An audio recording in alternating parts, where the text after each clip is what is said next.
Have you ever been humiliated by your own child, treated like you were nothing more than a beggar at their table? That's what happened to me. One evening, in the middle of what was supposed to be a family dinner, my daughter Lydia looked me dead in the eye, grabbed her wine glass, and flung it in my face. The red liquid splashed down my shirt, stinging my skin, dripping onto the polished oak floor. And then she said the words that cut deeper than any physical wound. "You're just a burden, Dad." A beggar. The room went silent. My granddaughter Eliza gasped, and for a moment even Graham, Lydia's husband, a man who prided himself on never showing shame, looked unsettled. I didn't shout. I didn't throw anything back. I simply stood there, the wine dripping from my chin, and I walked out. Tell me, friends, have you ever been treated like that by your own blood, stripped of dignity, not by strangers, but by the very person you once held in your arms? Before I go on, let me welcome you. My name is Nathaniel Brooks.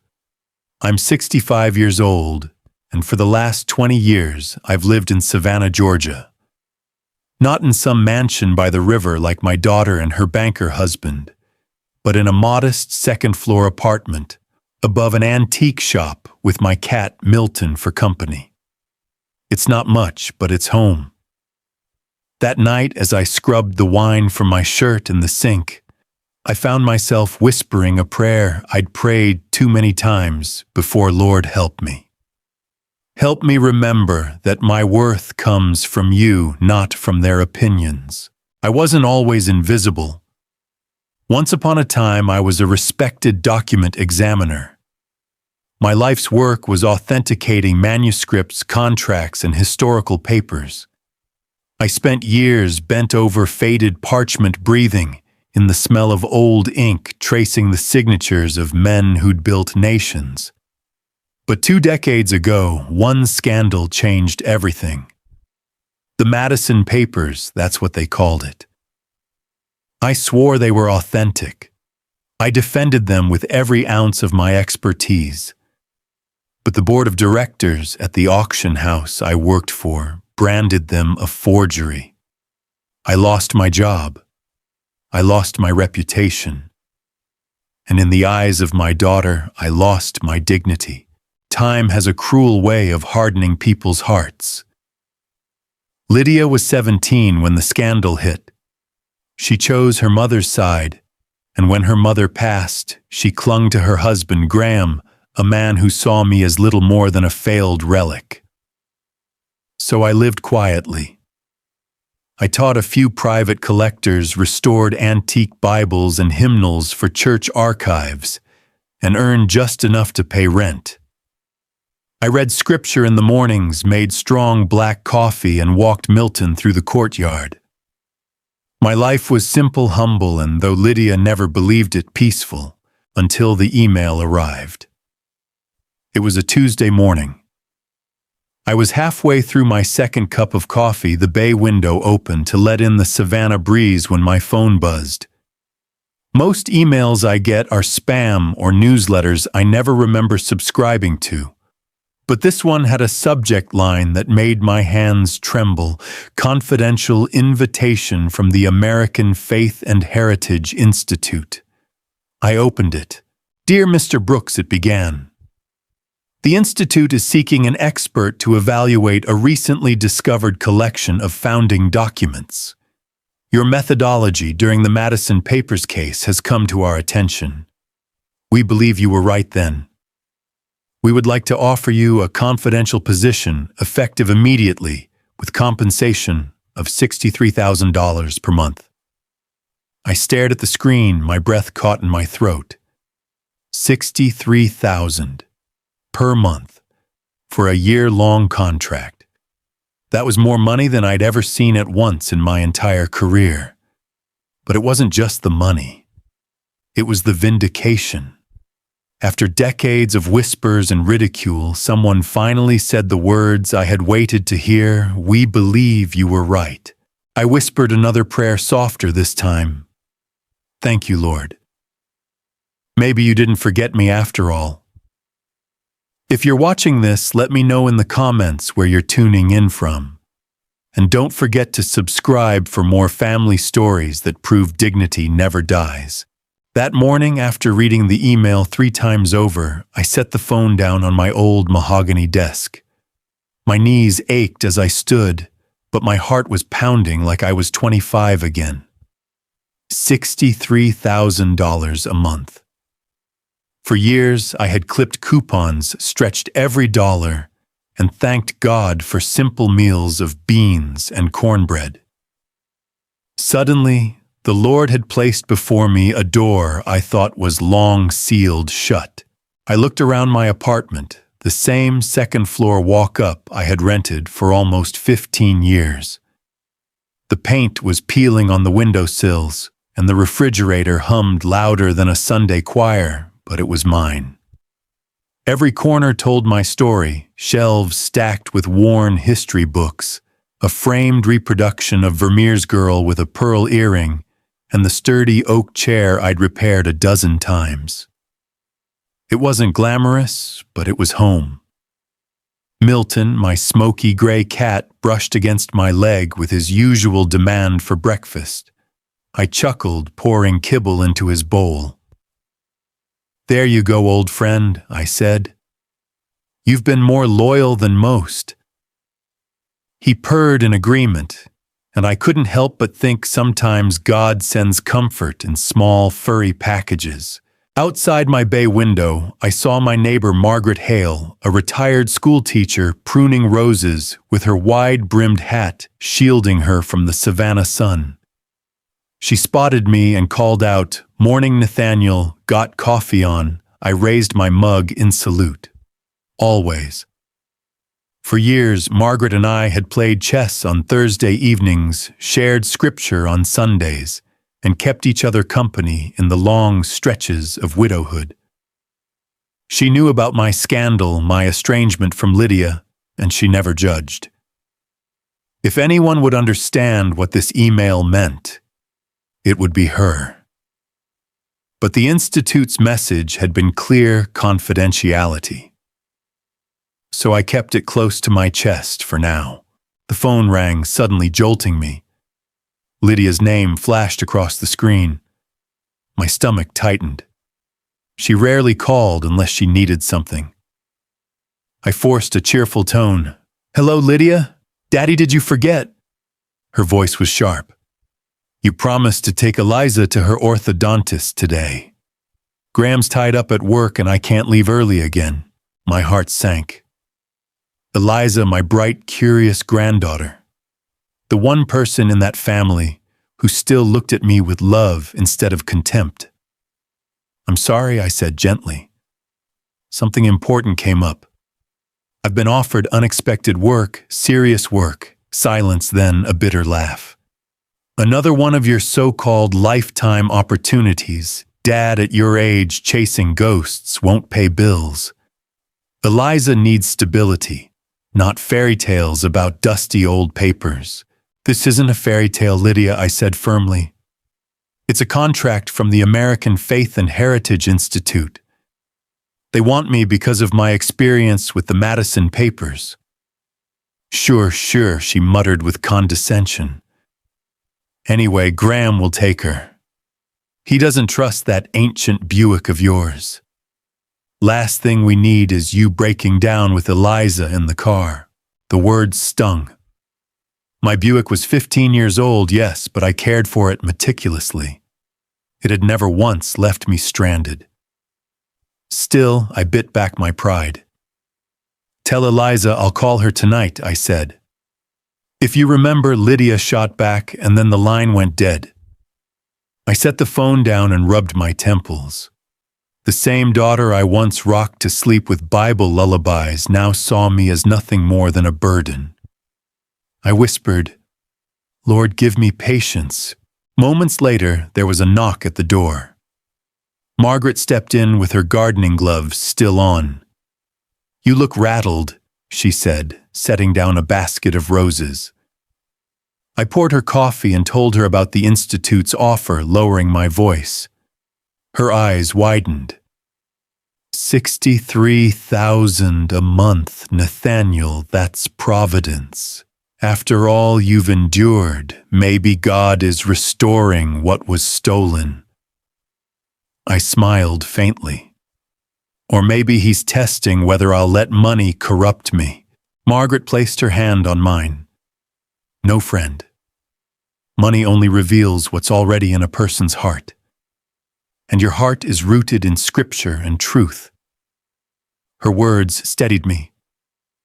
I knew she was right. This wasn't just about wealth. It was about redemption, about showing Lydia and myself that I had never been the failure they thought. By evening, I called the number in the email. A brisk female voice answered. This is Dr. Evelyn Hartwell, curator at the Institute. Mr. Brooks, we've been waiting for your reply. I accept, I said, surprising myself with the firmness in my tone. Excellent. We'll send a car tomorrow morning. Please bring your tools and notes. And Mr. Brooks, yes, absolute confidentiality. Not even family can know the details. I understand, I replied, though inside I thought, family. If only I still had one who cared. I ended the call, exhaled, and whispered once more. Thank you, Lord. After all these years, maybe my story isn't over. The next morning, as the car from the Institute whisked me across Savannah's cobblestone streets, my mind wandered back to Lydia. My daughter. My only child. Once she clung to my leg when thunder shook the windows, whispering, Daddy, don't leave. Now she barely let me see my granddaughter without permission slips and conditions. How does a bond unravel so completely? When her mother passed 15 years ago, Lydia changed. She married Graham Whitfield, a rising banker in his sharp suits and sharp tongue.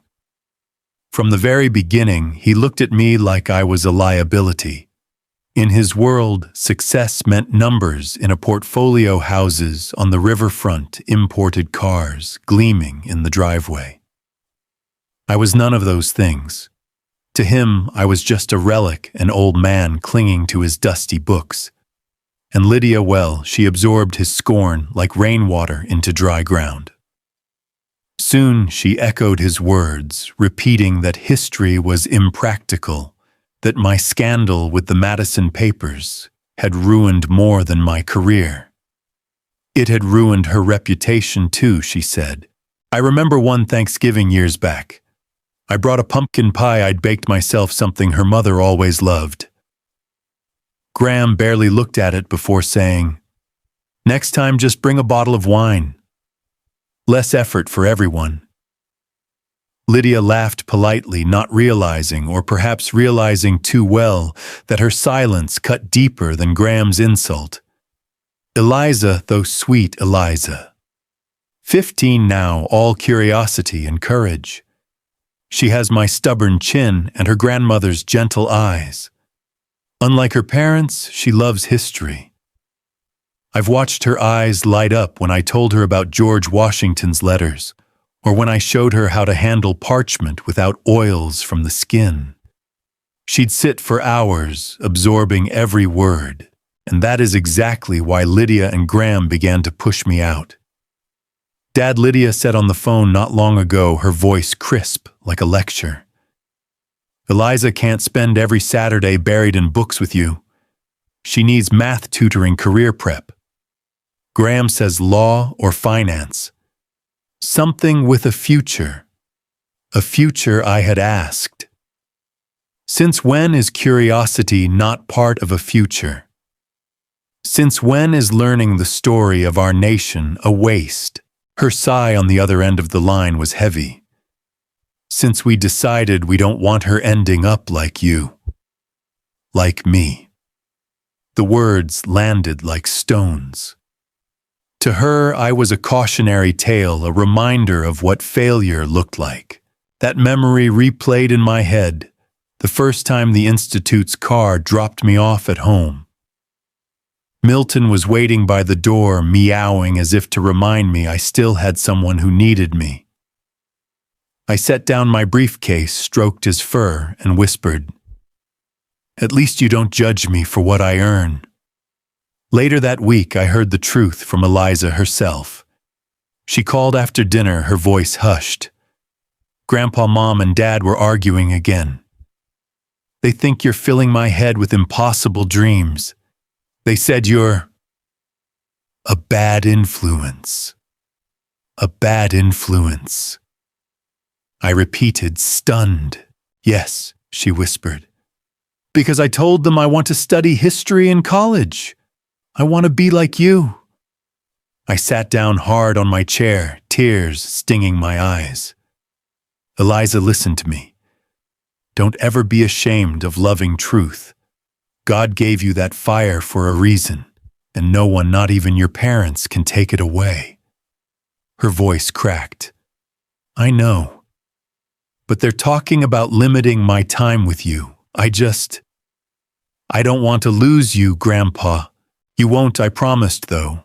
Inside fear gnawed at me. That night I opened my worn Bible to Proverbs and read aloud, "Train up a child in the way he should go, and when he is old, he will not depart from it." Maybe Lydia had strayed. Maybe Graham's greed had poisoned her heart. But Eliza, there was still hope. I closed the Bible and prayed quietly. "Lord, if this contract is truly your will, let me use it not just to rebuild my life, but to secure hers. Let my granddaughter see that dignity is worth more than gold." 2 nights later, Lydia called again. This time her voice had that syrupy sweetness I recognized all too well. "Dad, why don't you come over for dinner? Graham is grilling steak and Eliza would love to see you." I should have known better. Invitations from Lydia never came without strings.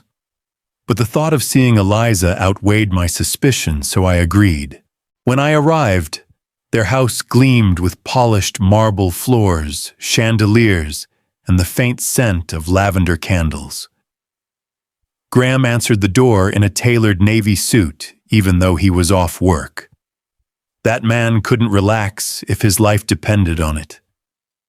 He clapped me on the shoulder like I was a client, not family.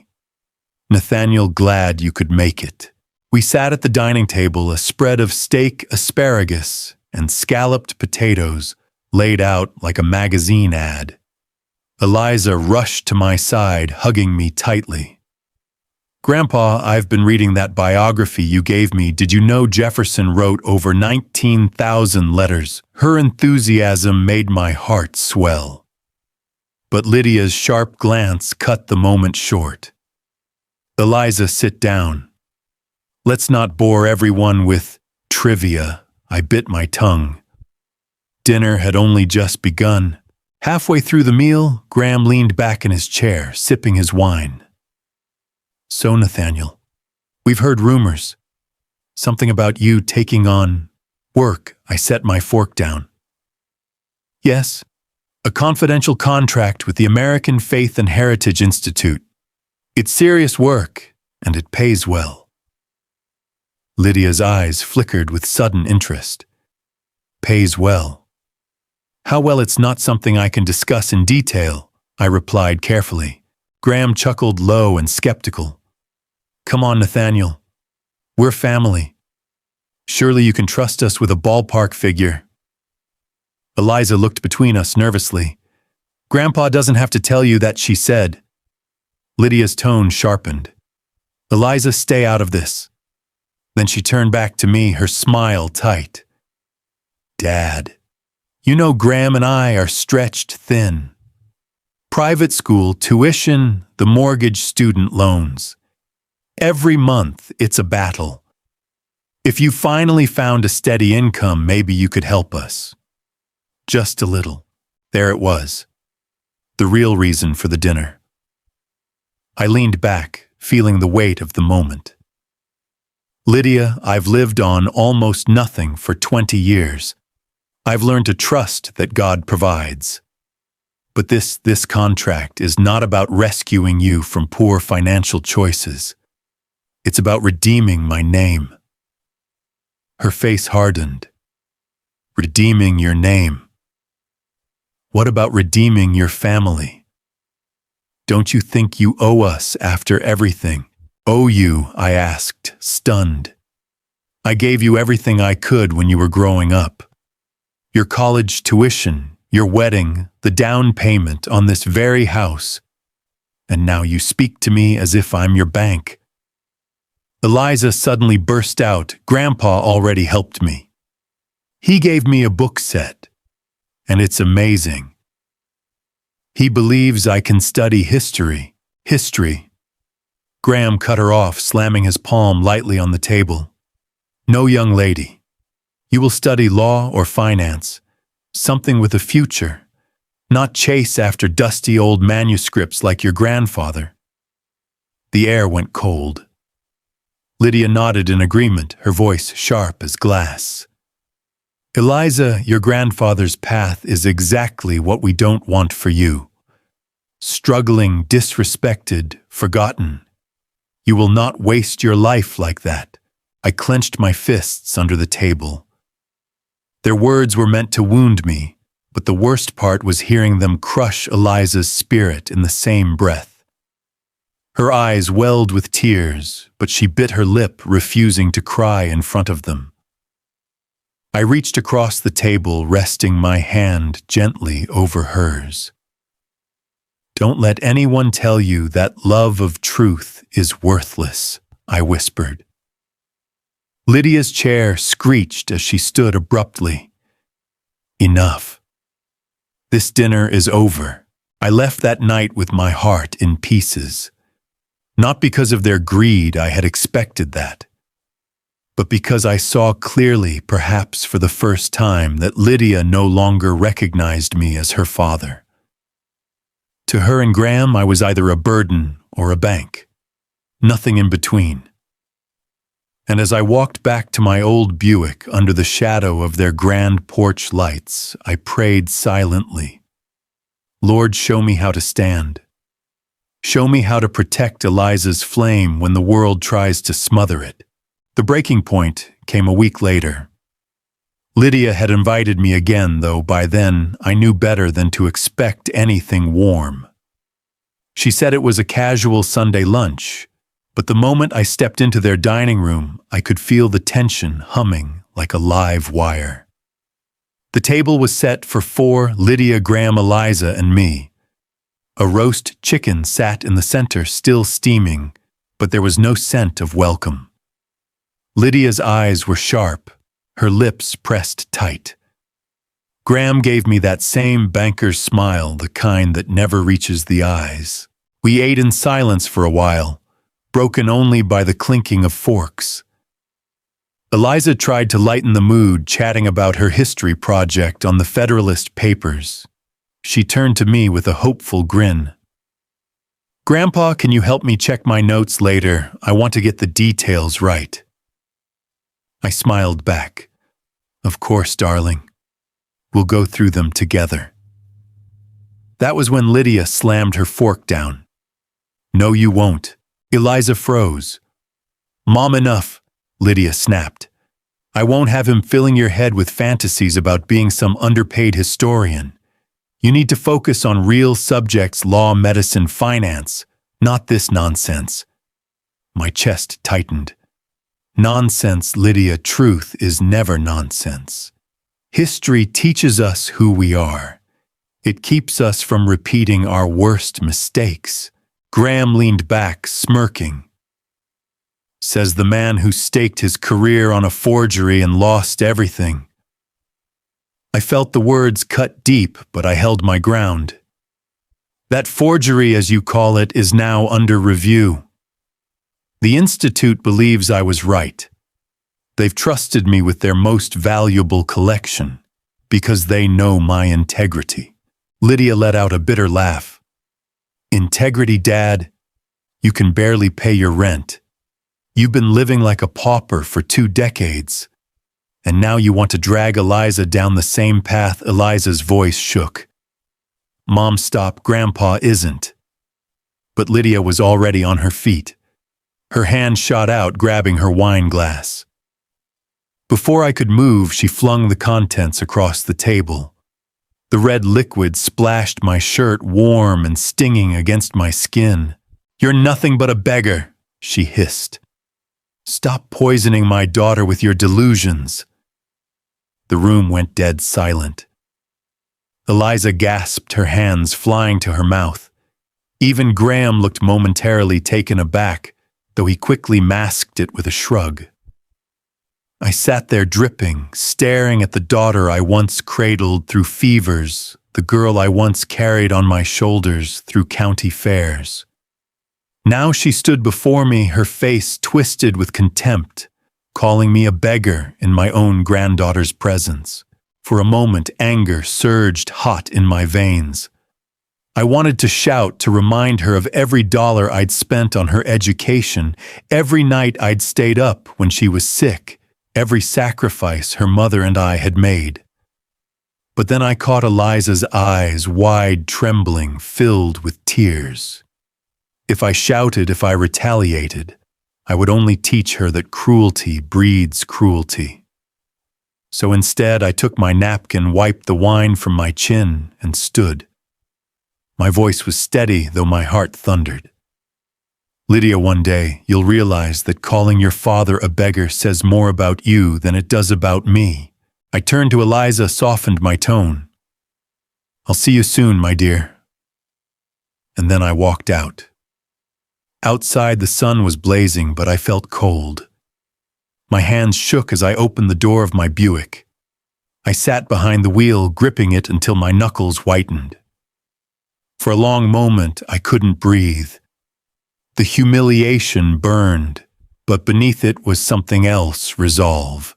I whispered a prayer, the same one I'd said so many times, Lord, give me strength. But this time I added, and give me the courage to show them that my dignity comes from you, not from their scorn. It was in that moment, sitting in my old car with wine stains drying on my shirt, that I made a decision. If they only understood value in money and status, then I would use those very tools not for revenge, but to prove that faith and perseverance had not been wasted. I started the engine, and with it, something inside me roared back to life. I didn't sleep much that night. Every time I closed my eyes, I saw Lydia's face twisted with contempt, her hand flinging that glass of wine like I was something to be washed off the table. My chest ached not from anger alone, but from grief. I had lost my daughter long ago.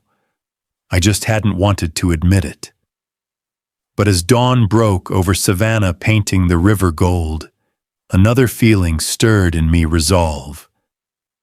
If Lydia and Graham only understood value through wealth and appearances, then perhaps it was time to speak their language. Not to please them, not to win their approval, but to remind myself and to show Eliza that dignity can stand tall in any setting. That afternoon, I did something I hadn't done in 20 years. I walked into a luxury dealership downtown. Rows of gleaming cars stretched out under bright showroom lights, polished until they shone like mirrors. The salesman, a young man with slick hair and a rehearsed smile, nearly stumbled when I told him I wanted the Mercedes S-Class black full package. Paid in full. Sir, are you sure you don't want to test drive it first? He asked, clearly unsure what to make of the older man in a thrift store jacket. I handed him my bank card and looked him square in the eye. Young man, I've waited 2 decades for people to stop doubting me. Let's not waste more time. By the time I slid behind the wheel, inhaling the leather, the hum of the engine beneath my hands, I felt something shift. Not pride, at least not the hollow kind Graham paraded around with. No, this was something deeper. A sense that after years of scraping by, the Lord had restored me not just with work, but with a chance to show my granddaughter that perseverance bears fruit. The next morning, I drove the car to Eliza's school. I parked near the front entrance just as the students poured out their chatter, filling the air. Heads turned instantly. A sleek black Mercedes among the usual lineup of minivans and sedans was bound to draw attention. And then Eliza saw me. Her eyes widened, her jaw dropped, and she ran over, backpack bouncing. "Grandpa, is this yours?" I grinned, opening the passenger door. "Hop in, sweetheart. Let's take the long way home." She climbed in her face, glowing with pride. "Mom and Dad said you were well. They made it sound like you had nothing. But this, Grandpa, this is incredible." I glanced at her gently. "Remember this, Eliza. People will measure you by what you own, by the titles you carry, by the money in your account. But God measures you by faith, by truth, by how you love others. This car, it's just a symbol. The real victory is knowing I never gave up." As we pulled away, I noticed Lydia standing by the school gate, her face pale as marble. She hadn't expected this. To her, I was supposed to remain small, diminished, easy to dismiss. But now she stared as the Mercedes glided past Eliza, beaming beside me. Her lips moved as if forming words she couldn't quite say. For once, she had no accusation, no insult, just silence. And in that silence, I felt free. Friends, let me ask you something. Have you ever been underestimated, written off, treated like your story was finished, only to rise again in a way no one expected? I'll tell you this, nothing feels more liberating than turning humiliation into testimony. That day, as Eliza and I drove beneath the Spanish moss and sunlight, I knew the battle had shifted. My daughter might still see me as a burden, Graham might still sneer, but Eliza saw the truth. And sometimes one pair of eyes shining with belief is enough to keep you going. If you've ever been underestimated, hit subscribe and share this story with someone who needs courage today. Your support helps keep stories like mine alive. It didn't take long. Within 48 hours of my little drive by at Eliza's school, Lydia was on the phone. Her tone was nothing like the one I'd heard when she called me a beggar. No, this time it was honeyed, practiced, almost rehearsed. "Daddy," she began, her voice soft as velvet. "I think we got off on the wrong foot the other day. Why don't you come by for dinner again, Graham and I? We just want to make peace. We shouldn't fight. Family is all we have." I almost laughed out loud.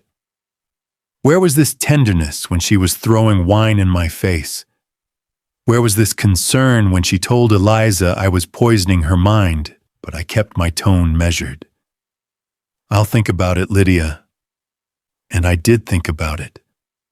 All day. I thought about how the moment she saw that Mercedes, her eyes widened, not with love, not with pride, but with calculation. In her world, the only language worth speaking was money.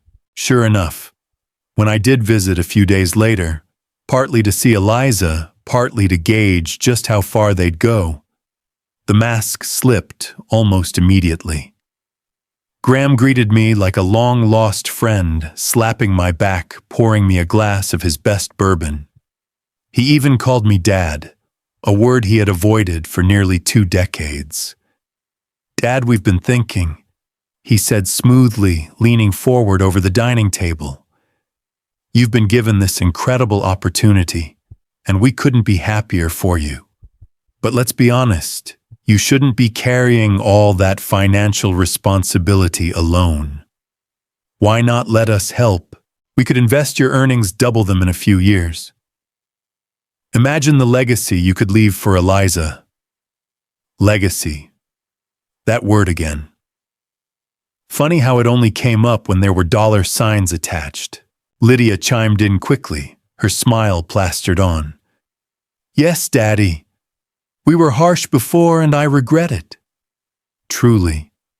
You've worked so hard and you deserve comfort. If you let Graham handle things, we could make sure Eliza's future is secure. I looked at them both then, at Eliza, her eyes darting nervously between us. She knew what this was. Children sense more than we give them credit for. She saw her parents circling like vultures, smelling not just money, but control. I set my glass down carefully. I appreciate your concern, but the Institute's contract is under my name and I'll manage what the Lord has provided. Graham's smile faltered. Lydia's hand tightened around her fork. Daddy, she said softly, with that same edge I knew too well. Don't be stubborn. You've made mistakes before. Let us help before you ruin this chance too. I felt my pulse rise, but before I could respond, a gentle knock came at the back door. Margaret Hale, my neighbor, had stopped by. She'd promised to return a book I'd lent her. Lydia looked irritated, but I ushered Margaret in. Margaret greeted everyone politely, then turned to me with a knowing smile. Nathaniel, that commentary on Isaiah you lent me, it was wonderful. Reminded me that the Lord restores what the locusts have eaten. The room fell silent. Lydia and Graham didn't understand the reference, but I did. It was a verse about God's promise to give back years lost to pain and injustice. Margaret's timing wasn't accidental. She had always had a way of grounding me when my resolve wavered. I nodded slowly. Thank you, Margaret. Yes, he restores. I turned back to Lydia and Graham. My voice was calm but firm. I won't be signing over control. What the Lord has returned to me is not for manipulation. It's for stewardship, for truth, for Eliza. Eliza's eyes brightened, and for the first time in that room, I felt hope. Lydia leaned back, her face tightening, Graham's jaw clenching, as if he'd lost a major deal. They didn't argue further, but I knew the battle lines had been drawn. They hadn't come to reconcile, they'd come to claim. And they'd failed. As I walked out with Margaret, I whispered a prayer under my breath. Lord, keep me steady. They see a bank account. Let me see a mission. The following week, I sat across from Dr. Whitmore, the director of the American Heritage Institute, as sunlight poured through the tall windows of his office. He was a man of precision, gray suit, wire-rimmed glasses, eyes that seemed to measure not only documents, but people. Mr. Harland, he began, your reports on the Franklin and Madison papers have exceeded all expectations. You saw details our previous experts overlooked, subtleties in ink watermarking, even the cadence of handwriting. You've restored not just documents, but trust. I nodded, my hands folded on the mahogany desk. It's not just work to me, Dr. Whitmore. These are the echoes of our nation's beginning. They deserve reverence. He smiled, which is why the Institute would like to offer you something more permanent, a 5-year contract. Senior Historical Consultant. The salary. He slid the paper across the desk. I glanced at the figure. More than I'd ever dreamed of earning. More than enough to secure not only my comfort, but Eliza's future. For a moment, I thought of Lydia's sneering words. You're nothing but a beggar. I thought of Graham's smirk, his eagerness to invest my earnings. And then I thought of Eliza sitting cross-legged on my rug, leafing through historical atlases with eyes that shone brighter than any jewel. I picked up the pen and signed. I accept. With gratitude. When I stepped out of the institute that day, Margaret was waiting for me on the sidewalk carrying a basket of muffins. Well, she asked, her eyes sparkling. I lifted the signed contract. The Lord has restored what was taken. And more besides. She handed me a muffin. Then it's time you stopped eating yesterday's bread and started living like a man who's been given tomorrow. That evening, I sat at my new oak desk in the library of the little townhouse I'd finally purchased. A real home.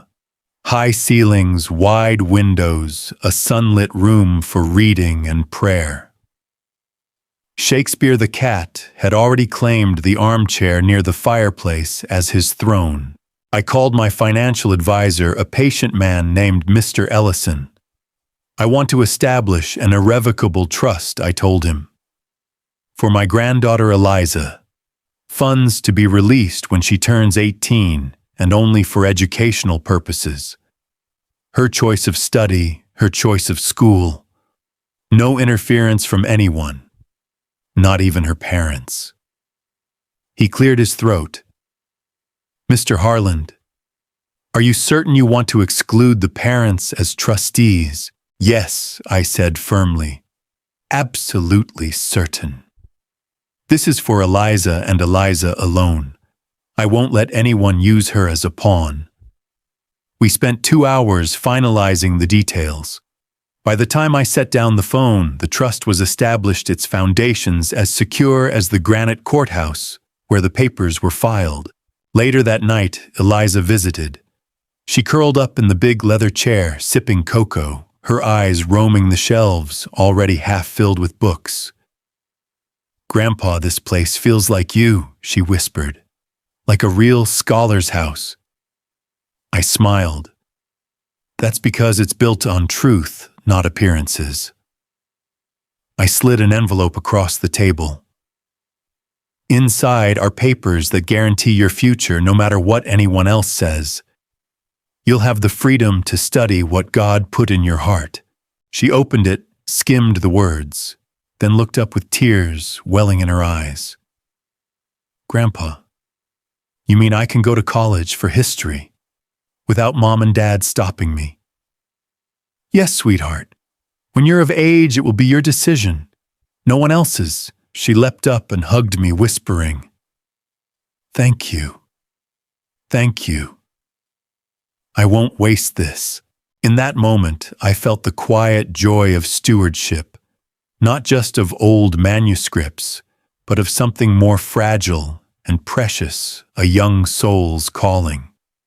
When Eliza left that evening, Margaret lingered behind, helping me clean the dishes.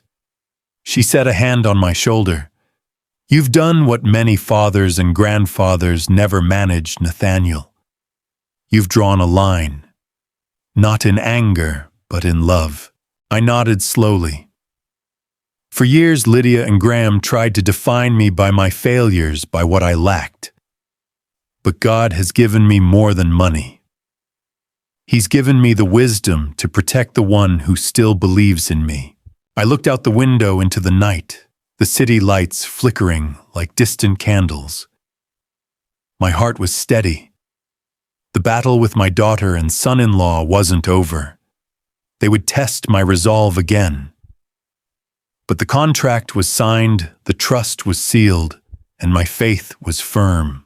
For the first time in decades, I felt not like a man on the defensive, but like a man building a legacy. It was only a matter of time. Money has a way of drawing out the truth in people, and in my daughter's house, the truth came bubbling up like a spring that had been capped too long. Saturday evening, I heard a loud knock on my new front door. Shakespeare darted under the sofa, sensing tension. When I opened it, Lydia and Graham stood on the stoop, dressed well polished, but their expressions betrayed them. Dad, Lydia said, forcing a smile. Can we come in? We need to talk. I stepped aside. Come in. But let's keep this civil. They entered the library, and I could see their eyes scanning the room, the tall shelves of books, the polished oak desk, the Persian rug Margaret had insisted I buy. It was clear they were measuring me, evaluating what this new life meant. Graham wasted no time. "Nathaniel, we know about the trust." His voice was sharp, businesslike. "You've set up an account for Eliza's education without our knowledge.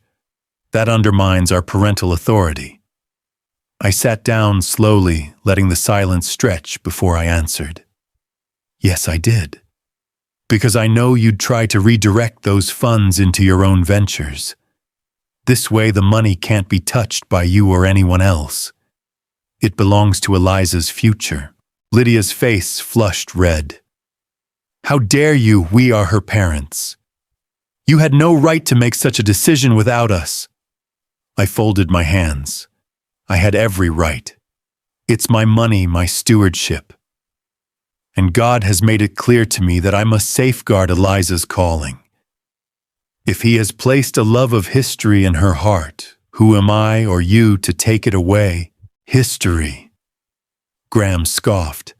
"That's not a career. That's poverty dressed up as scholarship. You're dooming her to your failures." I felt the anger rising in me, but I took a steadying breath. My so-called failures were honest work. They didn't bankrupt me, they didn't leave me grasping for shortcuts, and they didn't teach me to betray my own family for a bigger paycheck. "Can you say the same, Graham?" His jaw tightened. Lydia jumped in her voice, trembling with equal parts anger and desperation. "Dad, we don't want to fight. But you need to understand, you can't just cut us out. We're your family. We've taken care of you. Stop right there." I raised my hand. "You didn't take care of me. You tolerated me. You kept me at arm's length until you saw the Mercedes, until you heard whispers of a contract. Then suddenly I was useful again." The silence was heavy. Lydia looked down, her lips pressed tight. "I will always love you as my daughter," I continued, softer now.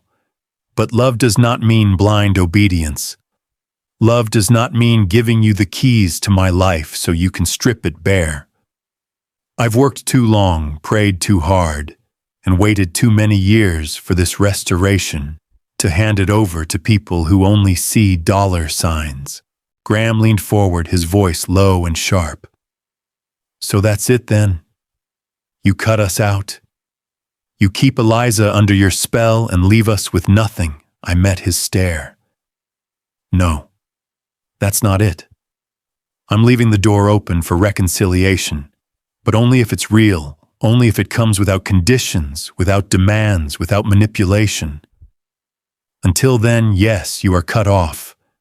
No money, no schemes, no control over what God has entrusted to me." Lydia's eyes filled with tears. For a brief moment, I saw the little girl. She once was the one who used to climb onto my lap with her favorite storybook. But then she turned away, hardening again. "Come on, Graham. We're wasting our time." They left without another word, the door closing behind them with a finality I felt in my bones. I sat in the silence, the fire crackling softly in the hearth, Shakespeare crawling into my lap as if to remind me I wasn't alone. I whispered a prayer into the stillness. "Lord, give me strength to stand firm, and mercy if reconciliation ever comes." For the first time, I realized the confrontation was not a loss, but a release. A clean break from years of manipulation. And though my heart ached, my spirit felt lighter because I knew where I stood and whose hands held me steady. The house was quiet after they left, so quiet that even the ticking of the old mantel clock seemed louder than usual. I sat there, Shakespeare purring softly on my lap, staring at the fire as it burned lower. For the first time in years, I felt the burden of pretending had lifted. No more tiptoeing around Lydia and Graham's moods, no more begging for scraps of affection. The confrontation had cut deep, yes, but it had also cut me free. 2 days later, Eliza came bounding up the walkway, her cheeks flushed from the cold. She burst into the library, dropping her backpack with a thud. "Grandpa, Mom, and Dad are furious. They said you embarrassed them, that you're trying to divide the family." I set my book aside. "And what do you think, Eliza?" She looked at me, her eyes steady. "I think they're wrong. I think you're the only one who really listens to me." Her words went through me like sunlight breaking cloud. I motioned for her to sit. "Eliza, I need you to understand something. Families can wound us sometimes deeply, but God still calls us to forgive, even if forgiveness doesn't mean allowing ourselves to be used." She tilted her head, absorbing every word. "So you forgive Mom and Dad?" I smiled faintly. "Every day. But forgiveness doesn't mean I hand them my keys or my checkbook. Forgiveness is about freeing my heart. Boundaries are about protecting yours." She leaned against me, and I felt her small hand slip into mine. I'll remember that. That evening, we walked together through the library. I showed her the trust documents once more, explaining what they meant in plain terms. "This isn't just money, Eliza. It's a promise. A promise that when you're ready to step into the world, no one can stop you from following your calling. Not even your parents." Her eyes glistened. "Grandpa, I'll make you proud. I'll study history. I'll honor the truth the way you always have." I swallowed hard, my throat tight. "You already make me proud, sweetheart. More than you know." Weeks passed and life settled into a rhythm that felt almost holy. My days were spent at the Institute poring over documents that would one day reshape history books. Evenings belonged to Shakespeare Margaret dropping by with warm bread, and Eliza on weekends, her laughter filling the house like music. One Sunday morning after church, Margaret and I sat on the porch, drinking coffee. She looked out over the street, then turned to me. "You realize, don't you, Nathaniel? The Lord didn't just give you back a career. He gave you back a purpose. And through Eliza, He gave you a future." I nodded slowly. For years I thought my life was defined by scandal, by failure. But now I see it differently. That scandal wasn't the end of my story. It was the forge. God used it to shape me into the man who could stand firm when the pressure came again. Margaret smiled, her hand brushing mine lightly. "And this time, you didn't bend." That night I wrote a letter and tucked it into the trust documents for Eliza to find one day. It began simply, "My dear Eliza, if you are reading this, it means you've stepped into your future. Remember always that success is not counted in money or status, but in faithfulness to God, to truth, to the calling placed in your heart. Others may measure you by wealth. I measure you by courage. Follow the truth even when it costs you. It will always be worth it." As I sealed the envelope, I felt an odd peace. Whatever storms lay ahead with Lydia and Graham, my legacy was secure, not in cars or houses or bank accounts, but in the faith of one young girl who refused to let her fire be extinguished. When I knelt that night in prayer, the words came easily. "Thank you, Lord, for restoring the years the locusts have eaten. Thank you for letting me see that dignity is never lost when we walk with you. And thank you for giving me Eliza, the living proof that love guarded by faith endures." The fire crackled, Shakespeare purred, and for the first time in decades, I knew without doubt I was not just surviving anymore. I was living. In the end, my story is not about money or revenge. It is about dignity, faith, and the freedom to live true to yourself, even in old age. My daughter may have tried to cast me aside, but God restored my purpose, gave me strength to stand firm, and blessed me with a granddaughter who carries the torch of truth. This is what family drama stories and family revenge stories really teach us, that betrayal can break us, but faith can rebuild us. On Brian's Story, we share these real-life lessons, so no one forgets your worth, doesn't vanish with age, and your legacy isn't written by others, but by the choices you make.